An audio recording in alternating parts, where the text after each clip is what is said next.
Welcome to the channel, subscribe and activate the bell so you don't miss the news. Let's go to the news. At 19 years and 7 months, Carlos Alcaraz will be the youngest number. Become the first person in ATP history at the end of December. A teenager who missed the ATP finals but has virtually cemented his place ahead of fighters Rafael Nadal and Stefanos Tsitsipas, who must win all 5 games in Turin to overtake him. Nadal and Tsitsipas were not up to par and Carlos was able to celebrate again with his already rich collection. Lleyton Hewitt was the youngest of the final year-end figures.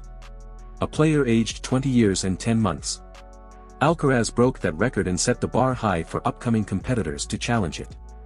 As of 2022, Carlos is 57-13 and has won 5 ATP titles, including his first Grand Slam US Open title and 2 Masters 1000 medals.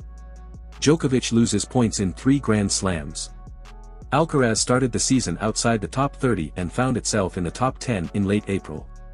Carlos lost a close encounter to Matteo Berrettini at the Australian Open and conquered Rio de Janeiro, Miami, and Barcelona to enter the elite group at 18.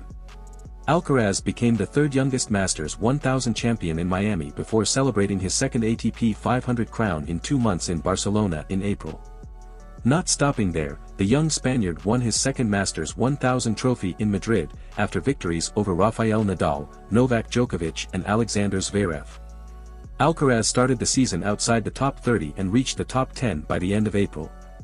Carlos took on Berrettini at close range at the Australian Open and defeated Rio de Janeiro, Miami, and Barcelona at age 18 to make the elite group.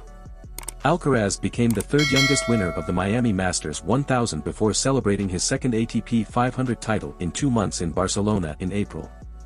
The young Spaniard didn't stop there, winning his second 1000 Masters in Madrid following wins over Rafael Nadal, Novak Djokovic and the Alexander Zverev race trophy. Alcaraz, in the quarterfinals of the French Open, could have played better on grass. The Spaniard lost back-to-back claycourt finals in IMAGO and Hamburg to enter the US Open as 4th seed and contender for the ATP throne. The 19-year-old has 2 Paris Masters wins in yet another quarterfinal. He injured his left abdominal wall against Holger Rune, withdrew at the end of the second set and returned to Spain. Upon further examination, Alcaraz found injuries to the abdominal muscles that required 4 to 6 weeks for skydiving, ruling out the youngest figure in the world. 1 game in the next tournament ends your season. Leave your comment, leave your like because it's very important. I'll be